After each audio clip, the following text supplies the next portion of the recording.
Welcome to Glorious Professionals, brought to you by GoRuck Media. Our guest today on episode 11 is Coco Tang. By day, Coco is a management consultant. By night, she is a nationally registered paramedic and a DOD-trained tactical combat casualty care instructor.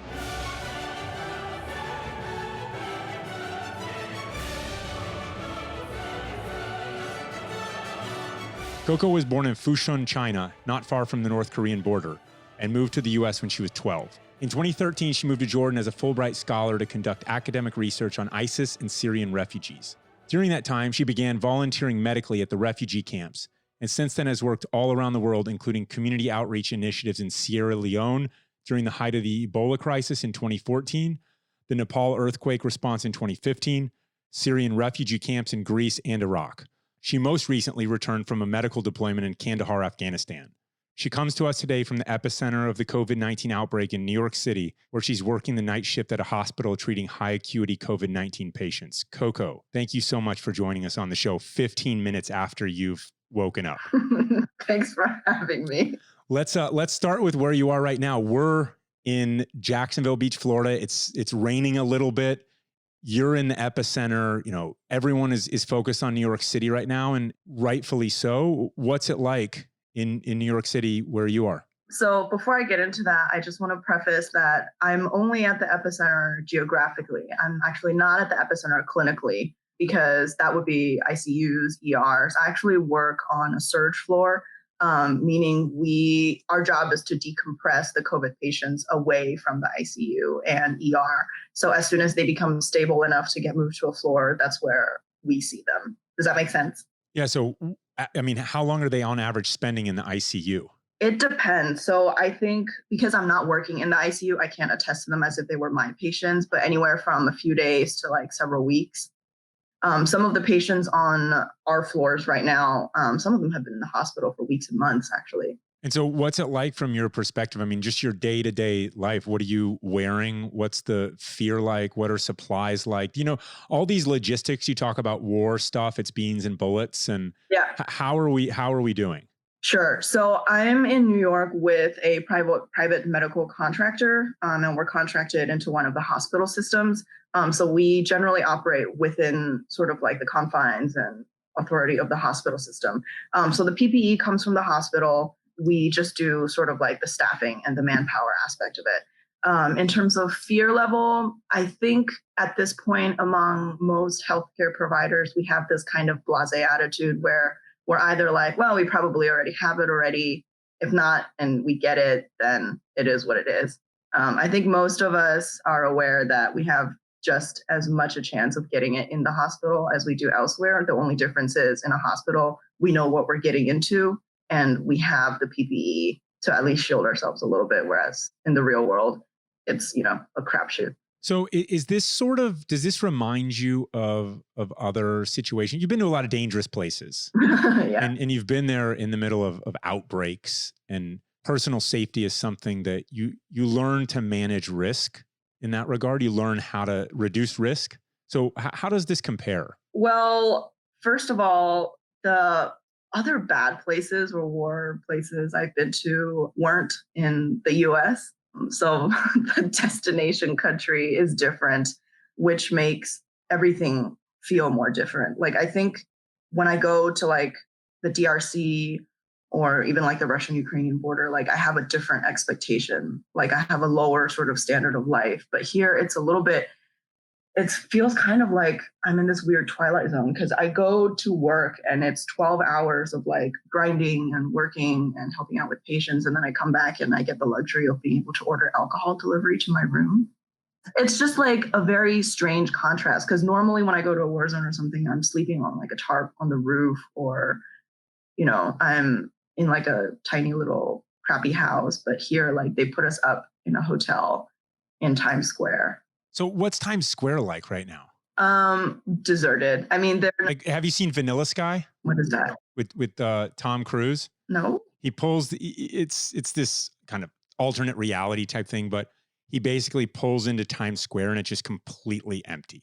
Oh, And it's meant to be this just, oh, this could never happen. It's just insane, you know? yeah. I think what people think about sort of like an empty Times Square is like all the lights are down, it's dilapidated, and like tumbleweed floating around in the streets. But I mean, it's deserted only in terms of people. Like all the businesses still have their lights on, like the neon stuff is still flashing.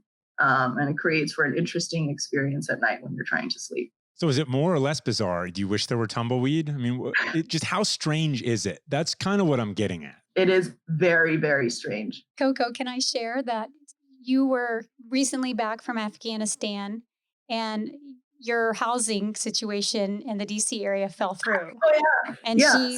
she went on social media and hit up friends and said, "Does anyone have a couch I can sleep on?" Yeah, And so I was talking with her, trying to figure out, if we had anything that I could help her with. And then it was a little dicey there. She wasn't sure how it was going to work out. And then now yeah. your housing situation has been resolved. I'm living in better conditions than I would normally be living in. So I was back for not even like 2 weeks, I think, when everyone got put on telework status and I got sent around the country. But I was like couch surfing on an air mattress in someone's sunroom, desperately looking for a place. But then this started, and now Yeah. I'm just living out of these awesome hotels. I don't get the sense that I'm as stressed as I would be in a war zone, because I understand, like the comforts of home are here. If I do get sick, I have a healthcare system, I have health insurance, I have benefits that I can always rely on. Whereas when I was overseas, I don't know if I could get medevaced in time, or I don't even know, I could be 2 days away from the nearest like decent healthcare clinic. Yeah, I actually can relate to that because I think we prepare ourselves and our minds differently when we go abroad, right? Yeah, You're already out of your comfort zone and you're prepared for things that you wouldn't be if you're just like, hey, I'm just in another state in my own country. Having spent time like you in West Africa, I was never like afraid of a terrorism attack or a rebel, kidnapping me. That just was not. I mean, obviously that's a threat, but it's in the when you think about it, the thing that was more likely to kill me was getting sick, getting some sort of illness, or if I were too far away from the nearest hospital and couldn't get back in time, sort of thing. So it's that golden hour. yeah. So, yes, here you're like, you're going to be taken care of, but does it change? Like, does the risk just change for you? I wouldn't say personally I've approached the risks of being involved in COVID any differently from how I normally do. I've definitely put myself in situations where I've been kind of cavalier about my personal safety, but I don't feel like this is one of those instances. Like I chose to be here, I understood the risks, and I don't feel like any of us who signed up to come to New York City or deployed to like any of the other epicenters are kind of blasé about that aspect.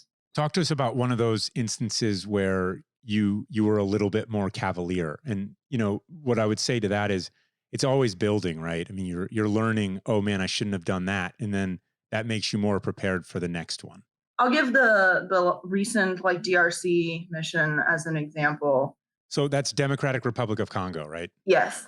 So last summer we went there for like a healthcare needs assessment mission, and we had to go to this one village in South Kivu that was really only accessible by like chartered flights or MONUSCO helicopters.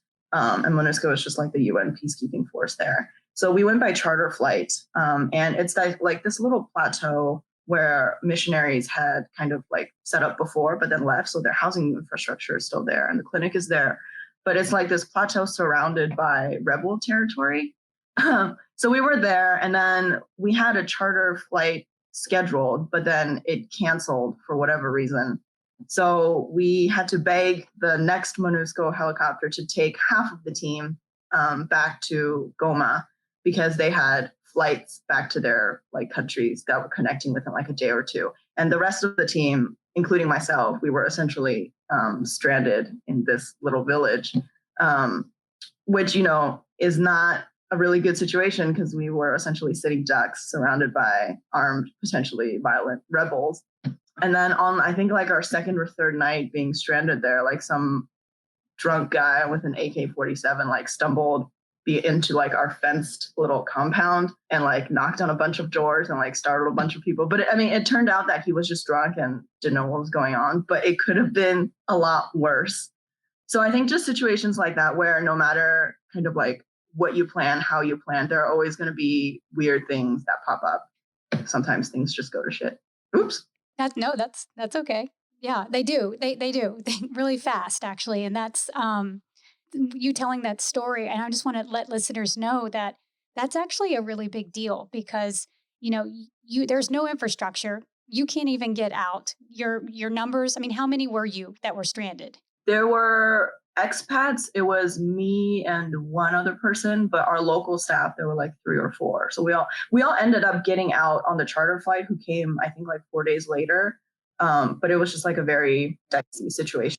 You have less than 10 people stranded in the middle of nowhere that's not accessible. The cavalry's not coming for you. The U.S. embassy. Oh, and we also didn't have any like cell service. So if something happened to us, I don't know how we would have called for help. And someone told me that when I was talking to my friend with like the limited WhatsApp connection, that I was getting like one message every few hours. He was like, "You're living the plot of this movie called Tears of the Sun," which I've never seen. I've seen but it. he Yeah. heard me. It was like Bruce Willis. Yeah, it's a good one. It's a good one. You need to watch SEALs. it. But oh, great. But what people, if you don't follow this sort of missionary or sort of UN missions and people like you, Coco, the sad truth of it is that in small numbers in some of these places where there's just not a lot of deterrence for bad behavior, they were raping, Yes, and hurting and Yep. and really in some cases killing Yeah. people in these situations. This happens in South Sudan. This happens in the DRC a lot. This happens in other places where there's just not a lot of governance going on, and so Yep. it really is a threat. And I think, unfortunately, humanitarian workers are often targeted because they know that they may not be armed, because a lot of humanitarian efforts, you're not even allowed to have a weapon unless you have, that's your job to protect. Yep. So it really, that is a dangerous situation, that you were in. Yeah. Glad you made it out.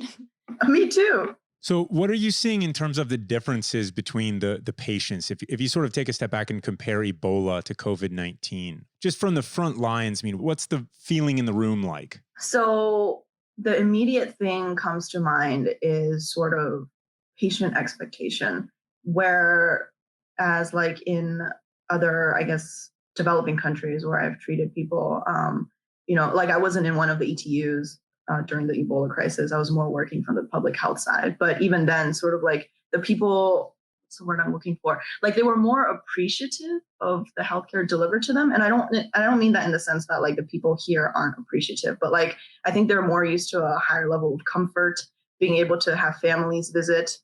In the US, like people expect their family to be able to call into their room phones, like they expect to be able to communicate.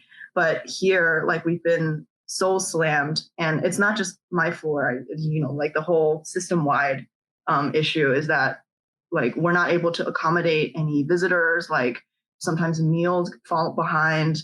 So like the normal, I would say, creature comforts that I think patients in America are used to experiencing are absent. But when I've been overseas, like treating people in some crappy little corner of their village, like they already have zero expectation. So as long as you do anything to make their symptoms a little bit better, like they think you're godsend. It's just like a very different experience. So what's the sort of best case scenario here? I mean, who are the best kinds of patients in America? And I say that because, look, someone listening to this will get COVID-19. Sure. It will happen. Yeah. They will end up in a hospital.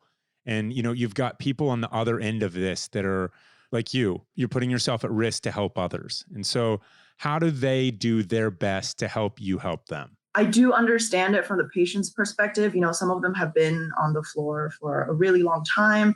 They haven't been able to communicate with their family. So I understand the frustration, but I would like for them to understand this frustration is not unique to them. Everyone is experiencing these things.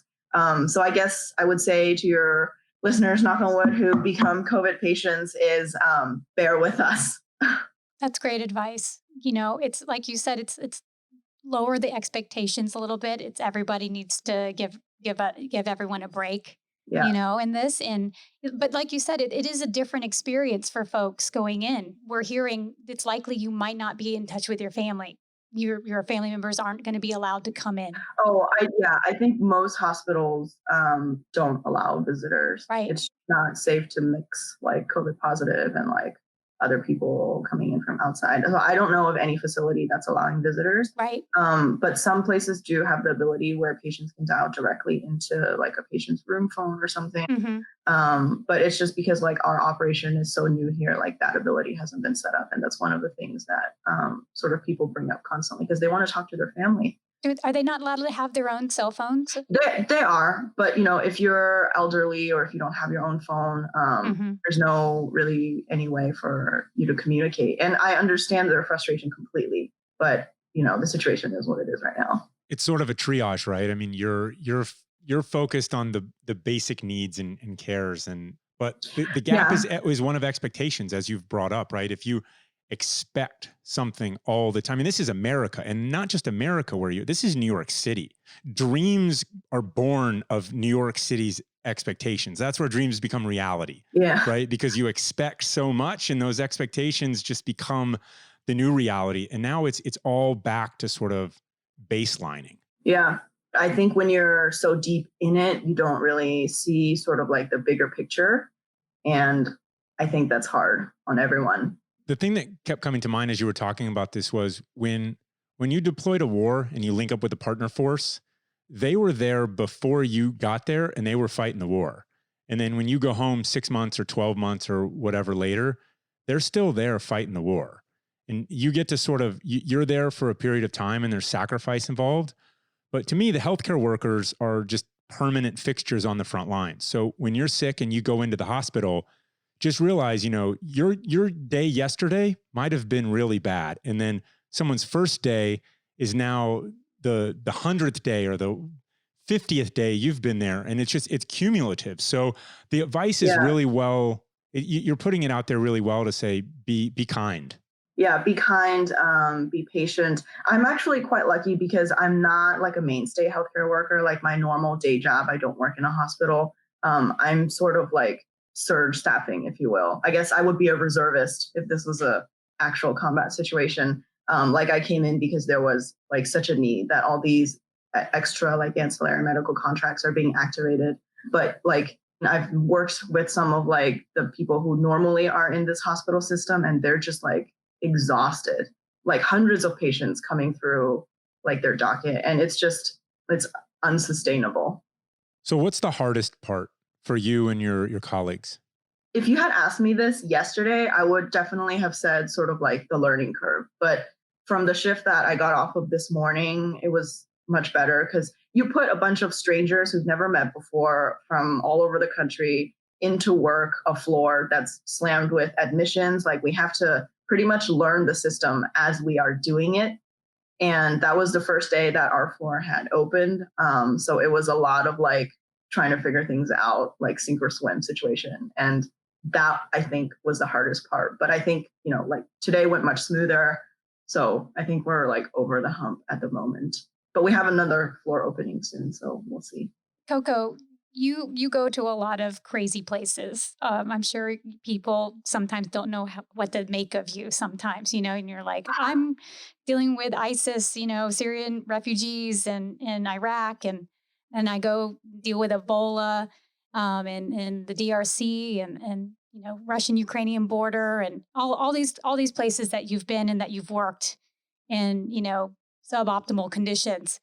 What was it like for this one? Is it sort of the same reaction? Did you get any pushback from anyone? So my friends who know me, I don't think any of them are surprised anymore. I think most of my friends would have been more surprised if I didn't pop up in New York. But from my parents, for sure, like there was a lot of pushback. I usually don't tell them anything before I do something because it just makes them worry like pointlessly. So I told them once I already got to New York, that I was in New York, blah, blah, blah. And then they were upset, understandably, because they were worried about me.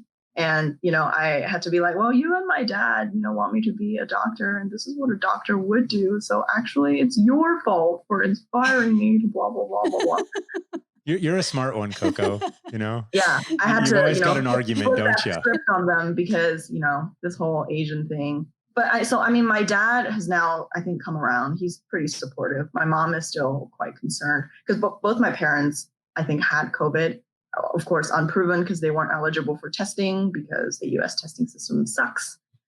But yeah, so this is very close to home for me. Like, where are your parents now, Coco? Oh, they're in Arizona. Wow. And do you think that they were exposed to COVID earlier? Oh yeah, for sure. So they both had symptoms. My dad had symptoms, and then my mom had symptoms shortly after. They're doing okay now, but like they couldn't test because their symptoms essentially weren't severe enough. Yeah. So Coco, this leads me to another topic, and I want to get a little personal here. You're Chinese American. Yeah. And, your parents are both born and raised in China, correct? Yep. So obviously with sort of the, origin of the disease and we've seen as time has gone by, and unfortunately a lot of news saying that there's been racism and against, Chinese Americans. And I'm wondering what has been your experience? So I would say I've experienced more expressions of this type of like little covert racism, if you will, on my international leg. So like last month, traveling back from Afghanistan, like I passed through some countries in the Caucasus and even Norway. Like the racism that I've experienced recently have actually kind of benefited me. It's mostly people who refuse to sit next to me on an airplane. And the result is I get the whole row to myself to lay down. Good for you, Good. Yes. Yeah. There's always a bright side to things. Sometimes racism works in your favor. I say that very tongue in cheek. Racism is bad. But by and large, like in the US, like I haven't experienced any acts of overt racism against me since coming back to the US. But I have heard from like other friends and colleagues where people have said, like racial slurs to them, particularly in regards to COVID. And I always joke that being an Asian wearing scrubs is a bit of a double whammy because people are targeting scrub wearers as spreaders of the virus and also Asians as spreaders of the virus. So yeah, we'll see. If anything does happen to me, I'll be sure to let you guys know.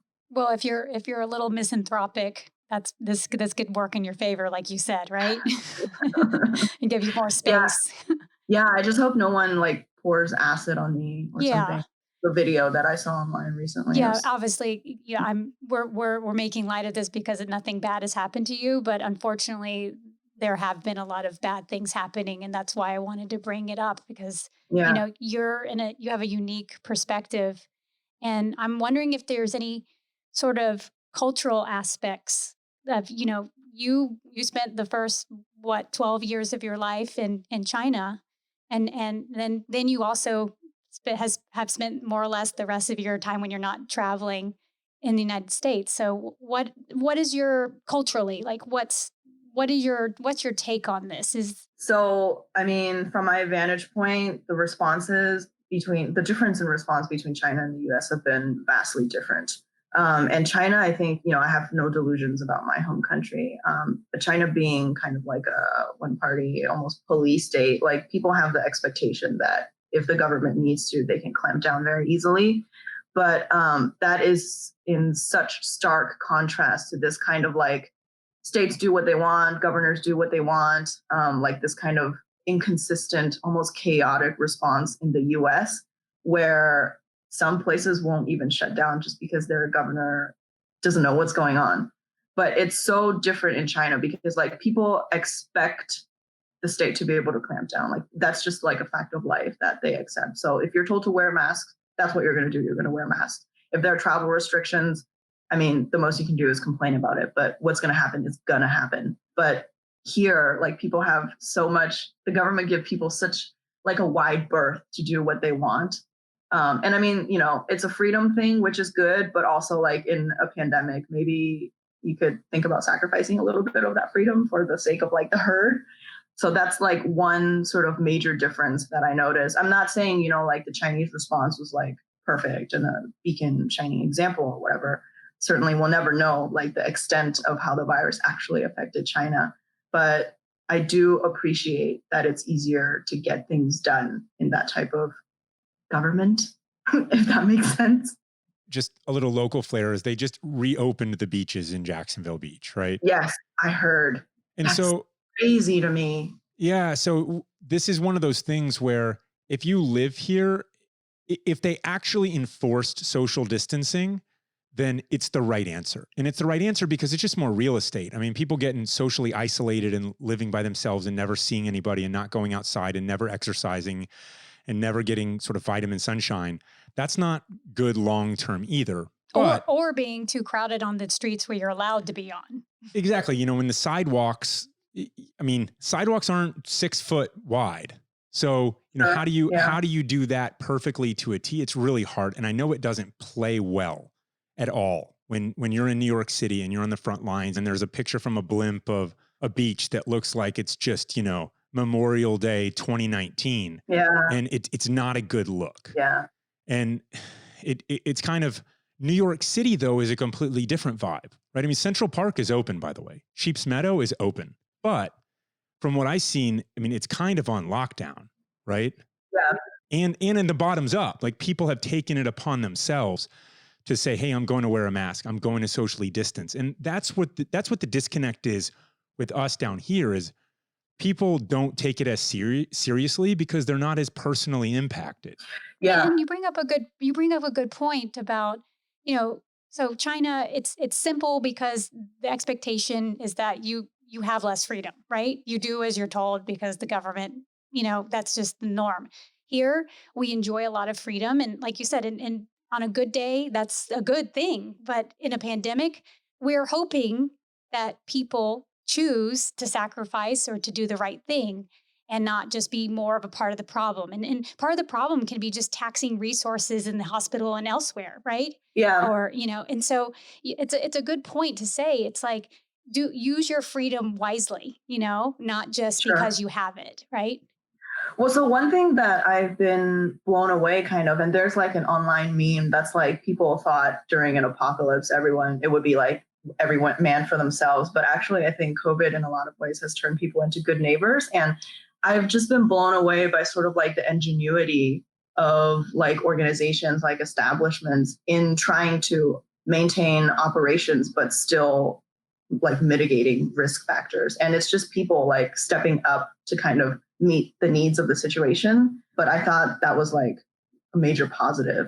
Like what's impressed you that you've seen? Like how like certain hotels and, you know, food delivery services or whatnot have just like figured out what works. So like signs that are like, you know, one person in the elevator at a time, like tiny little stuff that you normally wouldn't even think about, but like people just stepped up and came up with these measures without like any kind of government telling them to do so specifically. And to me, New York City is kind of setting the standard, right? I mean, not just from a governmental position, but bottoms up. I mean, in addition to you, we have a lot of friends that are in the city, and people just seem to get it. Yeah, and I think part of that, you know, not being a New York native, this is sort of like my outsider perspective. I think New York is different because it is so like densely populated. It's in the news all the time. Like the messaging from Cuomo is very like streamlined and it's very clear. And I think the fear level here is just higher because this is all you ever hear about. Like you can hardly walk several blocks without seeing someone in a mask. And also just you can't walk 2 blocks without having to interact with someone in general because the city is just so dense. Whereas I think in other parts, maybe even Florida, like people live further away, like you have to drive instead of walk or take public transportation. And you could go quite a distance without having to be in close contact with another person. But here, that's not really an option. So how would you describe morale there, you know, literally on the street? I would say people acknowledge that they have to do what they have to do. Like we have dedicated drivers who come pick us up and they show up to work and they just do what they got to do. And people in the hospital, you know, like we're all tired, we're all overworked, but we accept that this is what needs to happen. Getting to your routine, which I'm sure you've to some degree perfected over the years in these kinds of, I mean, you don't always have a hotel overlooking Times Square, But, you know, the human body still needs sleep. You still need food and the occasional glass of whiskey or whatever it is that you had delivered, right? Yeah. So I am notorious for not being very good about taking care of myself. So if you are hoping for me to give advice to your listeners, I might disappoint. Right now, I'm kind of burning the candle at both ends because I work a day job remotely, and then at night I do my medic stuff. So I get maybe like a few hours in between, and then I get 2 nights off a week, which helps me like recharge a little bit. So how long can you sustain that? I guess we'll find out. Like when I was in Afghanistan, my day started at 6 a.m. and ended at like 8 p.m. at work. And then I would do like an hour of CrossFit or yoga or what have you. And then I would be in bed by like 11 midnight and then start over. So, and I did that for many, many months. And I felt always like I was at 65%, like I could never really fully charge to even above 80, which was really hard. So we'll see how long I can keep going like this. I want to add that was communicating with Coco a lot when she was in Afghanistan, and she would be sending proposals and writing blog ideas. And I mean, she's an artist. She's a classically trained artist, and she's also plays the violin and a Chinese zither. Is that what it is? Zither? Yeah. Some Chinese instrument as well. I mean, you are just actually, you have a lot of energy and you can go, you put yourself out there a lot. True. I'm pretty sure I have like undiagnosed ADHD because I don't idle well. So in a way, like I have to keep myself so like exhaustingly busy. Otherwise, like I almost get anxious when I have nothing to do. So I try to fill my schedule as much as possible. And this particular deployment has been really good for that because I hardly ever have any downtime. And any downtime that I do have, I have to sleep. Yeah. I mean, you're a different breed. You're what we would call like affectionately a weirdo. You go to these hot spots because you are qualified and you're dedicated to serve. But you're also, you know, an adventurous soul. You know, you want to move around. Not everybody is built like that. And I met Coco at a GoRuck event a couple years ago. It was one of our actually survival ones where, you know, it was like a 24-hour sort of thing. And I immediately gravitated towards her because I could tell just by her demeanor, she was someone that I would like to hang around and know more about. And so that's kind of how our friendship developed. And it's true. Don't cry. but it's true because I'm actually really glad people like you exist in this world because I was like that for a while. And then, you know, we have family and then it's hard to keep that up. I think you can't do it all. So you have to kind of step back. But I look forward to a time when I can get back out there again and serve in the way that you do. And, you know, some people might think you're crazy for doing the types of things, but really the world needs people like that. You know, we need all types. And you're just like this special sort of person that is willing to go to these, you know, hot spots and dangerous places all over. You're putting yourself at risk. You know, you're dealing with your family, being uncomfortable with it, but you do it because I think, you know, you're called to a higher service and there's, you know, the benefits obviously of, you know, sometimes the thrill and not, you know, staying busy enough that you keep your anxiety levels low. Sure. And to sort of offset the idea that this is all just me being very altruistic and heroic, like some of that is self-serving. Like, I'm not going to lie. Like I use my medical stuff as a vehicle for travel. And if that travel just happens to be in a bad place, then so be it. But like, I really need that kind of movement and momentum and adventure in my life. Like I can't really stand the idea of sitting still in one place for too long. Stress is your de-stressor. I get it. Yeah, actually, it's true. You know, and so, but for those out there, they're listening. I mean, you're in your late 20s, right? Yes. You know, when we were in our late 20s, you know, she was in the agency and I was in SF and we were going off into hot zones and war zones and we were serving other people. We were serving something bigger than ourselves. And, you know, I'd win a lot of nights not sleeping very well because I didn't sleep at all. Or, you know, you burn it at both ends and get out there and do it. I mean, you're squeezing a lot of life into life. And your 20s, to me, especially looking back, I mean, that's 15 years ago, 13 years ago, whatever. And you don't regret burning it at both ends while you still can, because snap your fingers, and all of a sudden something changes. And it just, life does evolve, and you get this wealth of experience that you have. And so, I mean, you've been in North Korea too, right? Yes, that was for my spring break of my senior year. Yeah. So anybody out there, think about where your spring break was, your senior year, and Cocos was in North Korea. And the point is not to compare to her. The point is to say everyone has their path, but it's great when you hear that call to service and you answer it, and using the skills that you have to travel and to directly run toward the sound of gunfire in service to others. And if you enjoy that lifestyle, then do more of it. I think it's great and it's inspiring. And it's really cool to see what you're up to in New York City. You make me sound way cooler than I think I actually am. I think I'm pretty underwhelming in person. And now your listeners are going to have this inflated opinion of me, and then they're going to meet me and they're going to be like, that's it. That was you. LOL.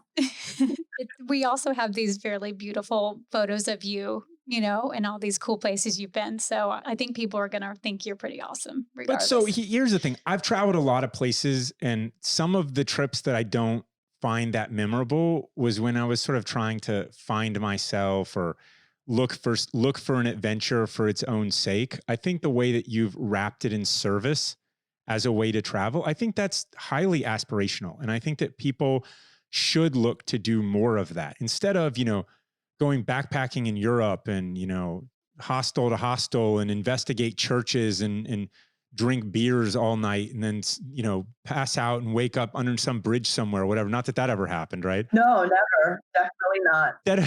Instead of that, find something somewhere that you can do to help other people and anchor your trip off of that. And keep going as long as the ride continues. Yeah, I have a lot of friends that just jump from like project to project, and they float around the world, and that's all they do. Like they volunteer here, and then they, go somewhere else for volunteering like 6 more months, and like that's their life. And then somehow they make money. I'm not sure, like if they write blogs or if they work in a hostel or something. But those people are out there, and they're full of stories. So there's lots of stories. I'm sure there's the adrenaline rush of sorts. It's not a pure adrenaline junkie, but it's just, keep going, keep doing interesting things. What do you do when things are hard? How do you kind of mitigate that? Sometimes I drink like a lot, but you can edit that part out. Hey, this is all about real talk, Coco. It just depends on like what kind of hard it is. Like usually if I'm having like personal issues, then, I'll drink.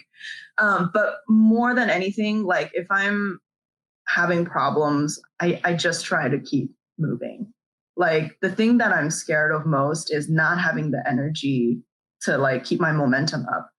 And I think when I was in my darkest, the worst point of my life, and there were a lot of things going on, but like I turned to travel. Like travel kept me sane. Like the fact that I knew that I had an itinerary, I had flights to catch, I had like places on the checklist that I needed to visit. And I told myself I needed to visit these places. But like having that like sort of discipline to get to those places, do those things, I think it kept me sane. I think if I just sat in one place and like wallowed in my misery, I probably would have killed myself. Gosh, yeah. So like for me, the most important thing is being able to keep moving. Like sometimes it's just one step at a time. Like I'm gonna get up and I'm gonna like do the dishes today, or I'm going to get up and I'm going to show up at work and I'm going to sit at my desk for 8 hours, even if all I do is attend these 2 calls. But I did it. And so, yeah, I think that would be my best advice. For me, it's just like, I have to tell myself to keep moving, like no matter what, like just bulldoze forward until either you can't anymore or like things get a little easier. Do you find it rewarding helping others? Yes, I think the only correct answer is yes. But like, but for me, like I said before, like it's also sometimes self-serving. Like it feels good for me. And I can't say that all of my intentions are always altruistic. Like I took the mission in DRC because that was a country that I've always wanted to go. And that was a part of the world that I wanted to see. And our mission, like geographically, we were close to Virunga Park and I got to see that. But like, I feel the impacts of my help overseas more than I do in the US. So I used to work EMS in the US too. Like I rode on 911 ambulances, like I ran private transports. Like if I didn't show up to work in one of those positions, they'll replace me like that. But overseas, like I've been the first healthcare provider that someone in like a Nepalese village have ever seen in their lives. So like I feel that impact more. And I think that part feels really good to me. You've also grappled with some difficult situations. Like, we could do a whole nother podcast on your time working with, Syrian refugees in Iraq, and, Yeah. the politics involved with that and sort of the layers. There's a lot to unpack in those sort of situations. And, in some ways people think being in healthcare makes it more black and white than, say, being in diplomacy or in some other areas. But, everything has a lot of gray area if you look for it. And I would love to talk to you more about that at some point. But Yeah. So I think you're talking about when I was working in Rojava in Al Hol, Mhm. where there were a bunch of like ISIS or my family members of killed or like ISIS like fighters. Right. Yeah, I wrote a piece for you guys about that. And like I didn't ever have any doubt about what I had to do there. Like they were my patients, whether or not they were ISIS members. So that was never a question for me. But like morally, like internally, like and privately, I kind of had to wrestle with the idea, that some of these people were people that tried to kill me and my friends, like way back when. But like they're people when they come to me, like, and I have to treat them like patients. And they're not any different than any other patients that I have to see. Right. So we're going to have you back on when the travel world gets back into business and flights are flying again. But Coco's got a lot of great stories to share about traveling, and as a female, and just as a person traveling on their own, and what she's learned, and sometimes the hard way, through all those sort of adventures. But I really think this has been really enlightening to hear about your time in New York. And I think, we wanted to talk about the sort of other places that you've been to provide a backdrop of what kind of person you are. You have a unique perspective being who you are and what you've done. So I just want to put a disclaimer out there that I'm by no means like an expert on this. Like this is just my view, and I have like, kind of a very limited view of what's going on. So definitely don't take my word without like looking into other stuff, and just, I am not the authority on these things. we have had a lot of different people come on, and they have different perspectives. And I think you offer a very unique one because, like I said, how many people have said that they've been in the Sierra Leone and DRC dealing with sort of the Ebola outbreak, and now dealing with COVID. I mean, there's a very few group of people that can talk about that. So, I watched the sort of Ebola outbreak very closely, having just left that area of the world, Yeah. and was very happy to hear that the country that I had worked in for 3 years, Cote d'Ivoire, did a really nice job of cordoning things off and Yeah. limiting their infections compared to their neighbors. Yeah. That being said, COVID is a whole different thing, and they're struggling, and they're having a lot of problems in their country right now, in Cote d'Ivoire and in Abidjan, and one area where I used to go work in an orphanage is a marginalized area of Abidjan. The Ivorians were burning sort of the makeshift tents for testing on COVID because they were worried about the infection spreading. Yeah. Everything's a little bit different, how it's handled. Yeah. So that's actually something interesting that I think is consistent through any kind of not just pandemic, but epidemics, like any kind of like healthcare related thing. Like people have these skepticism of science, and they have all these conspiracy theories. Like even when I was in Sierra Leone working on these like public outreach initiatives, like people didn't believe Ebola was a thing. Like they thought it was because people ate bushmeat, or it was like God's punishment for being gay, or it was like a political weapon that the opposition party was using to like sort of like change the political dynamic. And, you see that in the US too, like people don't believe COVID's real. Like people think it's just the flu, or like people think there's all these like hoax and whatnot going on. And that's just such an interesting testament to sort of how the human brain works. Like, what are you thinking? Tell us what you really think, huh? I was almost kidding, but if you got some ground truth, let's hear it. Just like listen to the science. How hard is that? I just, You're right. I mean, it's unfortunate that there's so much superstition wrapped up in this, or, and I mean, listen, people sometimes in power take advantage of these situations and, propagate information, to keep people from going to the polls in Africa, to let, well, not just Africa, but like here too, like yeah, everywhere. I mean, crazy. to stoke flames, and across the worldwide, there's this. So I think what you're saying is like, look at the science. So on that note, what sort of resources do you go to cut through the crap and actually get the information you need? I really strongly advocate people not go to one single source. So if I find information, I will usually like source from multiple sources. I will get information from multiple sources. Like I'll read like Al Jazeera, BBC, CNN, MSNBC, but not Fox News. Sorry, you might have to edit that one out too.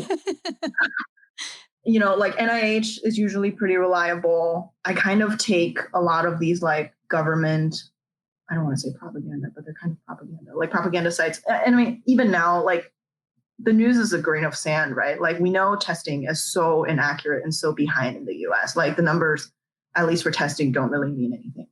So I don't know what is a good, perfectly reliable source nowadays, but I would say for a complete picture, you really have to have more than one thing that you go to for information. I think that's fair. I mean, any one source, I mean, everyone's got bias. You gotta sort of shop it around. So just to wrap it up, how much longer do you have in New York? It's funny because my contract says indefinite.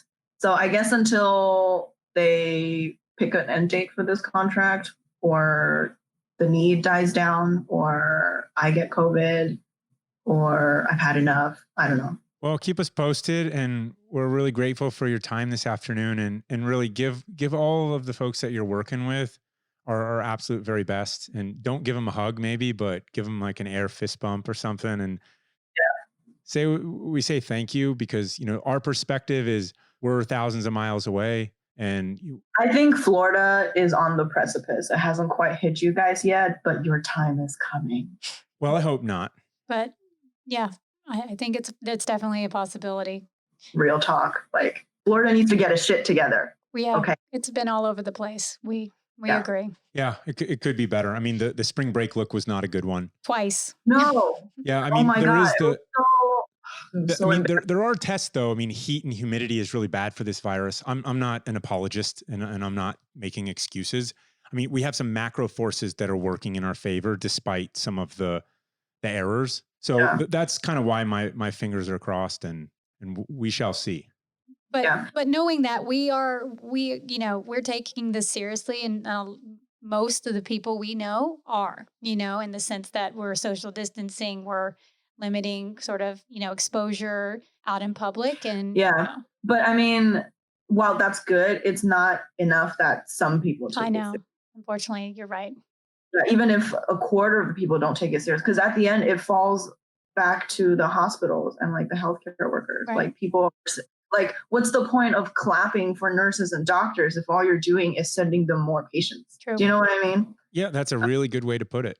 Yeah. It is kind of all eyes on healthcare workers, and there is that silver lining of just being grateful for the people who are serving others in the healthcare world and in essential businesses. But you guys are really putting yourself out there, and we're grateful to you. One good thing for me that's come out of this is I've gotten so much like free and discounted swag from like companies who are like appeasing to healthcare workers. Like things that are normally completely unaffordable to me, suddenly I can afford to buy them. Silver linings. Yes. What's your drink of choice that you ordered? Is it? Oh, I ordered a monkey shoulder. Monkey shoulder. Well, Coco, we're grateful for your time. I know you got to get going and sort of do your stuff. And thank you so much for coming on. And look forward to seeing you in person when this passes, and to having you back on to talk about some of the travel stuff. Yes, I will be happy to do that. Awesome, Coco. Thanks. Bye.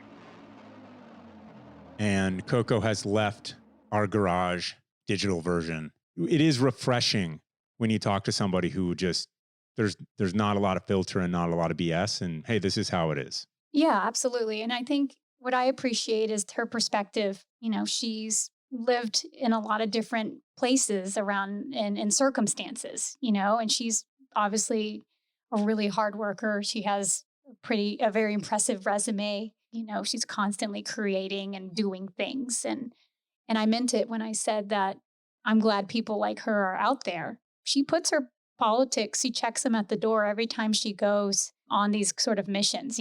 She's helping patients no matter where they're from, if they're an ISIS member, if they're racist towards Chinese or Chinese Americans, or, if they're a rebel that might not treat someone like her nicely while she's, doing humanitarian work in the Congo. I mean, she's still out there taking those risks. And I think that what we're seeing today, if I just take that a step farther, is that there's just a lot of eye-opening on jobs that people might not usually appreciate. And, when you think about the grocery store workers, I've had people tell me, like, gosh, I've worked in a grocery store my whole life and I've never felt like I was essential. And yet now, if I know if I don't go to work, that it's a very big deal.